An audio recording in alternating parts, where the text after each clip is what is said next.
Paranormal, phénomènes étranges, histoires fantastiques, les clés du mystère sur Sud Radio.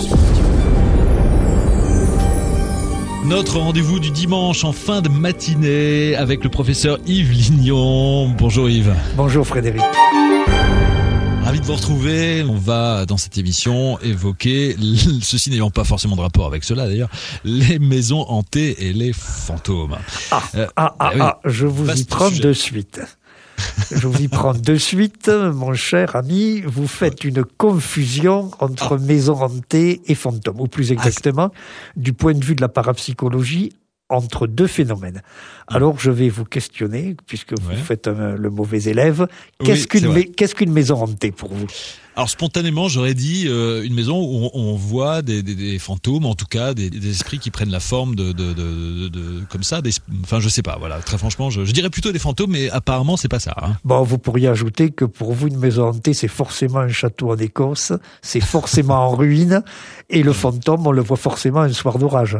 Voilà, et je pense aussi à Fantomas à Scotland Yard avec le pendu dans la chambre de Louis de Funès qui crée polémique. Bon, bref, rien que pour le début de votre réponse, vous aviez 0 sur 20, donc vous êtes descendu un peu plus bas. Non, parce que pour être sérieux, en parapsychologie, on distingue les phénomènes d'apparition, ce que vous avez évoqué, et ce qu'on appelle la maison hantée, ou plus exactement la hantise, c'est tout à fait indépendant. Une maison hantée, c'est un lieu qui peut être un lieu d'habitation. Vous allez voir que dans l'histoire que je vais essayer de raconter aujourd'hui, ça se passe dans une maison toute neuve. Il y a un cas célèbre où ça s'est passé dans l'étude d'un notaire. Et une maison dans laquelle se produisent des événements, de quoi faire damner la physique. Puisque vous avez les objets qui se déplacent, vous entendez des coups dans les murs. Dans un autre cas que j'ai étudié, j'avais parlé dans un article du gong de l'enfer. Vous voyez, boum, boum, boum. C'est très bien. Et même quelquefois, mais alors c'est extrêmement rare, vous avez des bombardements de cailloux brûlants qui se produisent à l'intérieur de la maison, alors que tout est fermé.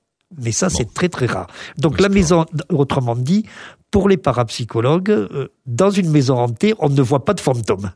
D'accord, et ça prend plusieurs formes. Et ça prend plusieurs formes. Et on ne s'amuse pas vraiment. Mais ce qui est curieux, le phénomène est très très rare. Hein. Moi, j'ai dû recueillir une centaine de témoignages en 35 ans. Et sur cette centaine de témoignages, notre équipe n'a ouvert une enquête que peut-être 20 fois. Une fois sur 5. Et quand je dis ouvrir une enquête, ça s'est quelquefois réduit à un coup de téléphone. Parce que, bien entendu, les maisons hantées, il y a souvent une explication simple à laquelle personne ne pense. Par exemple, peut-être qu'il y a certains de nos auditeurs qui entendent des bruits dans la maison. C'est le Père Noël qui est resté coincé dans la cheminée, vous voyez, et personne n'y pense. Personne n'y pense, oui, c'est très, très plausible comme version. Bien sûr. Il y a des maisons hantées aussi qui ont la réputation d'être hantées, et en réalité parce qu'elles font tout simplement le malheur des agents immobiliers. Elles sont invendables. Et il y en a une dans l'Hérault, près de Metz, près du bassin de Thau. Elle est isolée, elle est en ruine, elle est au milieu des roseaux. Alors il y a le vent qui fait un bruit terrible dans les roseaux. Elle fait peur, mais elle n'est pas hantée. C'est Amityville un peu. Oui, c'est ça. Elle fait peur, mais elle n'est pas hantée. Ouais. Alors, il y a même eu quelquefois, tenez, une prison hantée. Une prison hantée, ça Une prison hantée. J'ai étudié un cas de prison hantée. C'est-à-dire que les détenus estimaient... Je ne dirais pas dans quelle ville ça se passait, mais en fait, c'est vraiment dans la zone d'écoute. Et c'est une ville très connue, y compris du catalogue du patrimoine mondial de l'UNESCO, si vous voyez à quelle ville je pense. La prison était hantée. Je me suis déplacé pour la forme, parce que le gardien-chef avait fait l'enquête lui-même, et c'était tout simplement un détenu qui faisait une mauvaise blague à un autre détenu. D'accord, parce que comme les prisons sont déjà surpeuplées, alors si oui, voilà, justement, ils étaient deux dans la cellule, et dans cette cellule, il y en avait un qui était un peu trop crédule, et l'autre lui faisait des blagues. Mais alors, ceci dit, comme je l'évoquais tout à l'heure, il y a de véritables cas où se produisent des phénomènes. Moi, j'ai observé des déplacements d'objets, j'ai observé des coups dans les murs qui n'avaient aucune explication, et ça, c'est de la parapsychologie à l'état pur. Et donc, je vous emmène d'ici un petit moment dans une maison hantée, et qui plus est, c'était la maison du garde champêtre. Et votre témoignage vaut de l'or, professeur Yves Lignon. Merci, on marque une petite pause et on vous écoutera avec beaucoup d'attention. Les maisons hantées, c'est notre sujet de conversation. C'est le récit d'Yves Lignon aujourd'hui sur Sud Radio. Avec, pour commencer ou pour poursuivre, 2 cas, Yves, de fausses maisons hantées que vous vouliez nous raconter. Oui, bon, j'ai évoqué tout à l'heure celui de la prison. Bon, il y a eu aussi un cas, une jeune femme dans la banlieue toulousaine qui vivait dans une grande maison qui n'était pas meublée parce que elle n'avait pas les moyens de la meubler. Elle avait un époux qui était représentant de commerce, donc il n'était pas là de toute la semaine, et elle entendait la nuit la maison craquer. Bon, ça a suffi pour l'impressionner, et nous lui avons expliqué que quand les camions qui montaient vers l'Andorre ne passeraient plus devant la maison, et quand la voie de chemin de fer serait désaffectée, si elle doit être désaffectée un jour, celle qui était derrière, mais la maison ne serait plus hantée. Bon, tout ça, ce sont de fausses maisons hantées. Bon, il y en a eu une autre aussi qui s'est passée à Toulouse même, mais que je ne pourrais raconter qu'à l'heure de diffusion des films X. Ah, ça devient des fantômes ou des esprits coquins. Oui, fort coquin, fort coquine même, mais bon, c'est pas l'heure. Bon. Mais là, maintenant, donc, je vous emmène dans un dossier que j'ai étudié il y a quand même quelques années, c'était au printemps 1982, mais je m'en rappelle très bien parce que c'est une histoire très très complète. Je dois dire qu'avec mon équipe, nous n'avons pas été nous-mêmes témoins des phénomènes. Mais notre enquête nous a amené à conclure, et vous allez voir pourquoi, que véritablement les phénomènes étaient authentiques, qu'il se passait des choses. Alors, nous sommes dans le Lauragais. Nous sommes dans le Lauragais, et un samedi matin du printemps 82, il fait beau, un peu frais, et vers 10h30, 11h, avec un de mes coéquipiers, qu'on appellera Albert, eh bien, nous débarquons dans un petit village. Et l'équipe du laboratoire de parapsychologie de Toulouse a été appelée au secours par un fonctionnaire municipal, et pas n'importe quel fonctionnaire municipal, celui qui est chargé du maintien de l'ordre, le garde champêtre. Et donc j'ai reçu un coup de téléphone du garde champêtre me disant « Chez moi, il se passe des choses tout à fait dérangeantes, et c'est le curé qui m'a demandé de vous appeler. » Le curé est venu, il a capitulé, il a dit « C'est pas pour moi, c'est pour des scientifiques. » Et donc, vous voilà. Très bien, cher monsieur, est-ce qu'on peut visiter les lieux? Est-ce qu'on peut bavarder un peu?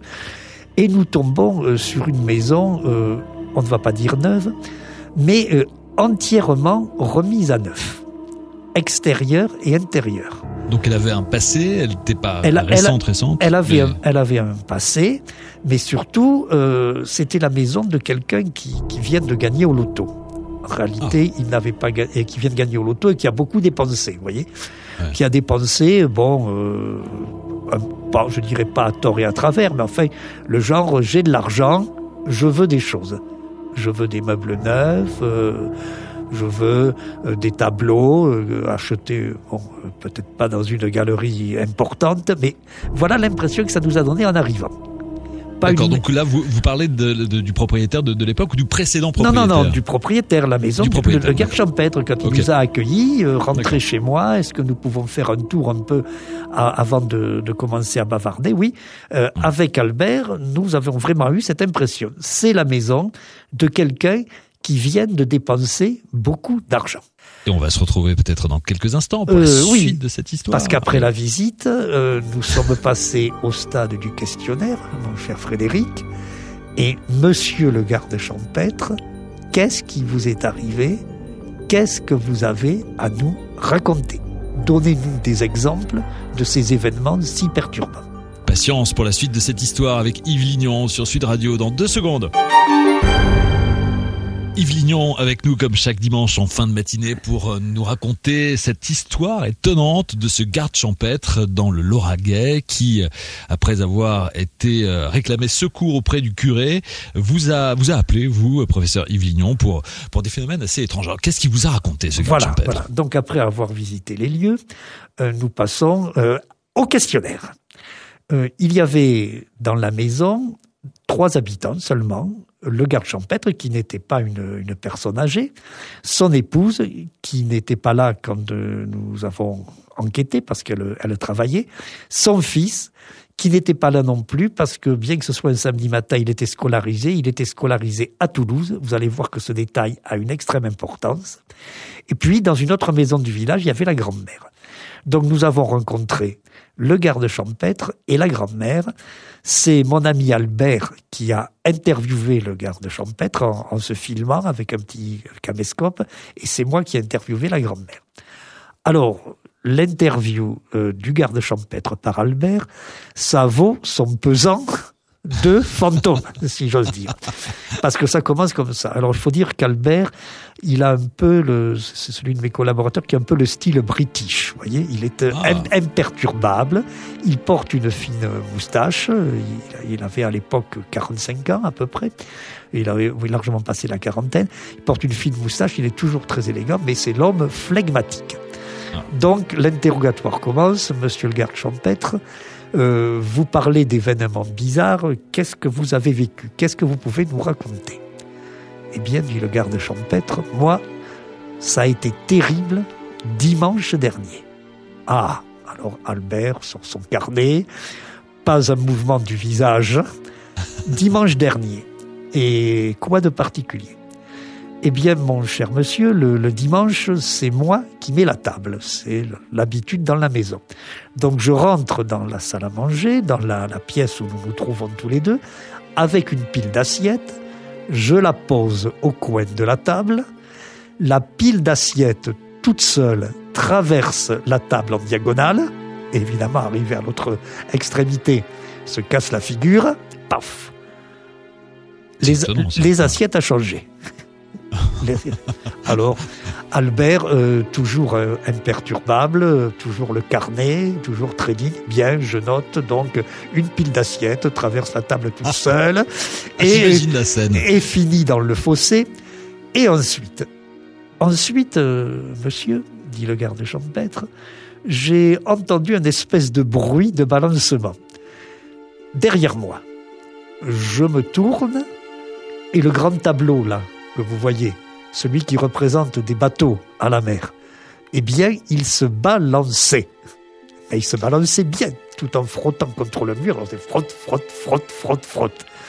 Albert, toujours imperturbable, et un tableau qui se balance après une pile d'assiettes, etc. Et ensuite, oh mon pauvre monsieur, j'ai à peine eu le temps de réagir devant le tableau, que voyez là-bas, près de la télévision, il y a un porte-revue. Le porte-revue a fait un bond, les journaux se sont répandus dans toute la pièce. Albert, donc, après le tableau, un porte-revue, les journaux dans toute la pièce, etc. Tout va bien pour lui. Et ensuite, et alors c'est là, je vous assure Frédéric, que le garde champêtre a eu une réaction extraordinaire. Il a dit, et quand Albert a dit « et ensuite », réponse, écoutez, la télé était allumée, je suis allé éteindre parce que je me suis dit, on ne sait jamais. Et voilà, c'est vrai que la télévision pouvait s'envoler. Si la télé s'envole, qu'est-ce qui passe, etc. Donc ça, c'est le magicien d'Oz. Oui, voilà, ça c'est le témoignage du garde champêtre. Il avait précisé, parce que, je vous ai résumé la partie la plus souriante, que les phénomènes avaient commencé par le déplacement d'un porte-monnaie sur un buffet, tout seul, devant ses yeux et ceux de son épouse.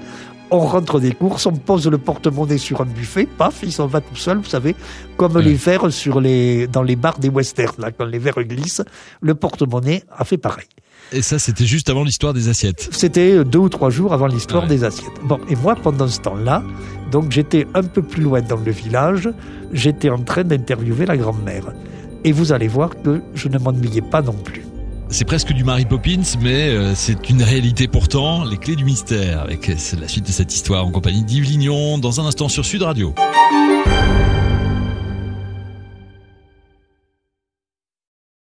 La suite de notre histoire du jour dans Les Clés du Mystère avec le professeur Yves Lignon sur Sud Radio. On est en présence d'un phénomène de psychocinèse spontanée répétitive. C'est bien ça, Yves Lignon, hein? Qu'est-ce qu'il est savant.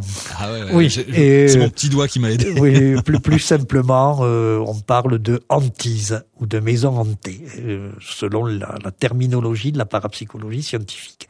Alors donc, il s'agit de la maison de ce garde champêtre dans le Lauragais, où il y a plusieurs phénomènes qui se sont produits, on le disait à l'instant. Voilà. Alors moi, je vais interviewer la grand-mère. Donc je vais la voir dans cette maison, une mamie typique, environ 75 ans, mais en pleine forme, en pleine vivacité intellectuelle. Je dis alors, madame, vous, qu'est-ce que vous avez vécu ? Oh, elle me dit, moi, j'ai essentiellement vécu 2 choses. Ben, vous allez me les raconter, madame. Et donc, elle m'a raconté 2 incidents. Alors, le second incident, je vous en ferai part tout à l'heure. Mais le premier est sans doute tout aussi amusant que l'histoire des assiettes et du porte-revue et du tableau et il faut éteindre la télé. Donc, elle était dans la maison de son gendre, la maison du garde champêtre, et elle y était parce que les parents étaient allés à l'hypermarché de la ville voisine, et elle gardait le gamin, qui avait 11 ans, qui était rentré de l'école. Elle gardait le gamin. Alors, ils étaient installés tous les deux dans cette salle à manger maudite, et le garçonnet était à table, sur la table en train de faire ses devoirs, et elle, dans un fauteuil, en train de lire un magazine que lisent les mamies. Bon, je vous dirai pas quel titre, mais enfin un magazine que lisent les mamies, tout en ayant un œil sur son petit-fils. Et le petit-fils, il avait posé son cartable par terre, et il avait sorti une flûte, vous savez, les flûtes qu'on utilise à l'école pour apprendre la musique, les pipeaux. Donc elle était posée sur le buffet glissant, celui sur lequel le porte-monnaie s'était déplacé quelques jours auparavant. Je dis alors, madame, qu'est-ce que vous avez vu ? Et elle me dit, avec un air tout tranquille, et l'accent occitan, la flûte est partie du buffet. Elle a traversé la pièce, à peu près à cette hauteur. Alors elle était assise, elle me met la main à la hauteur de ses yeux. Je l'ai vue passer devant moi. Puis évidemment, elle a pris le mur d'en face de plein fouet. Et donc, elle est tombée par terre, elle s'est brisée. Alors moi, je n'ai pas le look british de mon complice Albert, mais je sais être aussi imperturbable. Alors madame, je vous confirmais, une flûte est partie toute seule, a traversé la pièce en volant. Elle me dit, c'est exactement ça, monsieur. La flûte a volé. Elle est passée devant moi, je l'ai vue, carrément. Alors, je commence à lui dire, écoutez, madame, les flûtes qui volent, en général, ça n'est pas très répandu. Même dans ma carrière de parapsychologue, je crois que c'est la première dont j'entends parler. Ce sont des flûtes traversières, peut-être. Voilà. Et donc, il faudrait que vous m'en disiez un peu plus, parce qu'après tout, vous pouvez être victime d'un mauvais plaisant. Et donc, je fais quelques allusions au fait que son petit-fils et les gamins sont farceurs, vous savez. Et donc, pendant qu'elle avait la tête penchée sur sa revue, peut-être que le gamin, paf, il a fait voltiger la flûte. Et donc, je lui fais un geste de la main. Vous savez, si on jette un objet, il monte, puis il descend. C'est la trajectoire. Si vous jetez un objet devant vous, il va partir un peu, s'élever, puis il va retomber. C'est la pesanteur. Voilà. Donc, je lui fais le geste. Je lui dis, alors, madame, expliquez-moi, le mouvement de la flûte, c'était celui-là. Et avec la main, je fais le geste, la trajectoire en courbe d'un objet qu'on lance. Et elle me dit, ah non monsieur. Et elle, avec sa main, elle me dit, la flûte, elle était là, et elle a fait ça. Et elle me montre bien qu'elle est partie à l'horizontale, et qu'elle est allée dans le mur. Bon, je note tout ça, et je lui dis, madame, est-ce que vous avez un autre incident à me raconter ? Elle me dit, ah oui, il y a un autre incident qui s'est produit, mais là, ça s'est passé chez moi, dans ma maison, qui est un peu plus loin dans le village, mais ça s'est passé aussi un jour où mon petit-fils était là. Et on va voir dans un instant, Yves, ce que le petit-fils peut raconter et ce dont il a été témoin. On marque une pause et on se retrouve dans 2 secondes à peine sur Sud Radio. Yves Lignon, Frédéric Jarraud pour les clés du mystère comme chaque dimanche en fin de matinée. On est dans le thème des maisons hantées et de cette maison d'un garde champêtre dans le Lauragais. Nous sommes au début des années 80 avec plusieurs phénomènes étranges. Le garde champêtre lui-même en a été témoin. C'est ce qu'on appelle la psychocinèse, c'est ça, spontanée répétitive? Exactement. Qu'est-ce qu'il le dit bien? Voilà, avec des déplacements d'objets. Et puis la mamie qui elle aussi a été témoin d'une flûte. Voilà, une flûte volante, mais voilà. Avec un accident d'ailleurs de trajectoire, mais c'est qu'elle raconte. Alors, donc nous avons interviewé la mamie, nous avons interviewé le papa. Nous ne pouvons pas interviewer le gamin parce qu'il est encore à l'école, il va rentrer tout à l'heure de Toulouse, il arrivera peut-être vers 13h et nous serons déjà repartis. Nous n'avons pas pu interviewer la maman. Et nous n'avons rien observé par nous-mêmes. Cependant, les témoins nous semblent crédibles. Vous savez, en parapsychologie, il y a beaucoup de charlatans. On en parlera un peu dimanche prochain. Mais en fait, on ne peut pas en permanence soupçonner les gens d'être des escrocs ou des malades mentaux. Bien donc sûr. Là, les témoins étaient crédibles. Et donc, nous avons poussé l'interrogatoire un peu plus loin. Et nous avons demandé au papa de nous parler un peu de la situation familiale. Et il nous a appris ce détail qui, pour nous, les chercheurs en parapsychologie, a une extrême importance. Il nous a dit, voilà, nous l'avons un peu titillé, oui, c'est vrai, il y a quelque temps, il est tombé un cadeau du ciel. Donc on a refait la maison, et avec une espèce de naïveté sympathique, il ajoute, et là, étant donné ma nouvelle situation dans le village, j'ai pensé que mon fils ne pouvait plus rester à l'école communale. Et donc, je l'ai changé et je l'ai mis à l'école à Toulouse. C'est pour ça que vous ne le voyez pas ce matin. Alors, quand il a commencé à nous raconter ça, avec Albert, nos yeux se sont éclairés. Ils ne sont pas sortis de la tête à la Tex Avery, mais nous nous sommes dit, ça sent bon. Et nous avons poussé un peu plus loin. Est-ce que votre fils, est content de ce changement? On nous dit le père, et toujours avec une bonne foi. Non, il n'est pas content, mais vous comprenez, c'est une bien meilleure école, aller à Toulouse. Non, il n'est pas content parce qu'il se lève tôt le matin pour prendre l'autocar. Il rentre le soir, il n'a plus le temps de voir ses copains. Il n'est pas content. Ah, votre fils n'est pas content. Le porte-monnaie, puisque c'est le premier événement que vous avez observé, le porte-monnaie s'est déplacé quand? Et le papa nous répond, 3 jours après que mon fils ait changé d'école, je m'en souviens très bien, se dit-il. Et là, avec Albert, on dit, écoutez, vous nous avez appelés, vous nous avez fait confiance. Remettez votre fils à l'école ici, dans le village, et si les phénomènes se poursuivent, rappelez-nous. Et il nous a rappelé, quelque temps plus tard, que pour nous dire que tout allait bien. C'est fou ça. Donc c'était l'enfant qui, par son esprit, faisait déplacer les objets. Voilà, c'était une espèce de trouble psychologique, je vais employer des termes techniques, des troubles psychologiques chez l'enfant qui avaient un effet physique.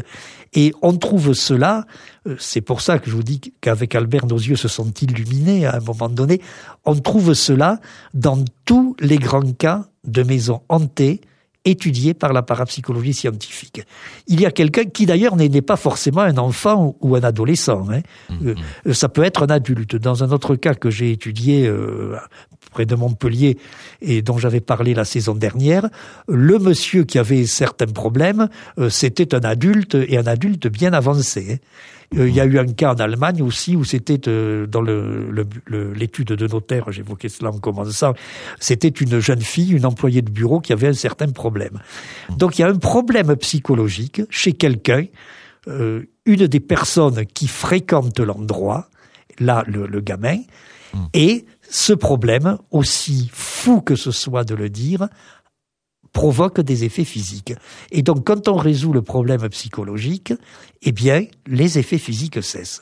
C'est ce qui veut dire que oui, allez-y. La plupart, j'essaie de comprendre, la plupart des phénomènes de maisons hantées, en tout cas, pourraient, selon vos constatations et vos études, provenir de quelqu'un qui en exprime la volonté, qui est l'instigateur de ces phénomènes. Oui, qui est l'instigateur, mais sans en être conscient. Hein.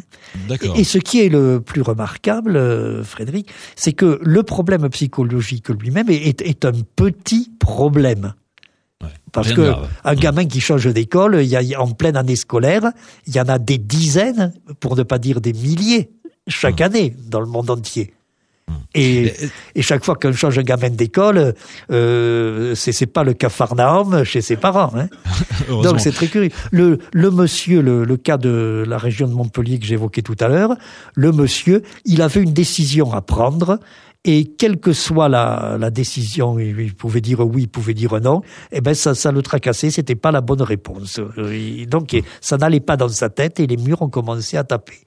Est-ce que ça veut dire que chacun d'entre nous finalement a ce potentiel-là absolument, qui n'est pas exploité? Chacun d'entre nous a ce potentiel et la question scientifique, c'est pourquoi se déclenche-t-il chez certains d'entre nous et uniquement de temps en temps. Alors nous sommes repartis donc avec le conseil et en disant on attend la suite. Bon, il semble qu'on avait raison, mais honnêtement, nous avions pris avec Albert un énorme pari parce que nous n'avions rien observé par nous-mêmes. Ah oui. Hein, donc nous avions fait le pari de la sincérité des témoins. Et vous allez voir qu'il nous restait un bout d'enquête à faire à Toulouse. Et que ce bout d'enquête a confirmé que nous avions eu raison. Et on va découvrir la suite de cette histoire dans un instant avec vous, Yves Lignon, sur Sud Radio. Dernière ligne droite du récit du professeur Yves Lignon aujourd'hui dans les clés du mystère sur Sud Radio, l'histoire de cette maison hantée par des phénomènes assez étranges, des objets qui se déplacent, une maison appartenant à un garde champêtre, la mamie de la famille a été aussi témoin de tout ça, et puis vous en avez déduit, Yves, avec vos équipes, qu'il s'agissait simplement de l'enfant de la famille qui n'était pas content d'avoir été changé d'école et qui, par les pouvoirs de son cerveau, provoquait ces déplacements d'objets. Oui, c'est à peu près l'hypothèse à laquelle nous nous sommes attachés. Je dirais pas les pouvoirs du cerveau, parce que nous ne savons pas si la source des phénomènes se trouve dans le cerveau. Je dirais des pouvoirs psychiques. Mais, encore une fois, nous n'avions rien vu nous-mêmes.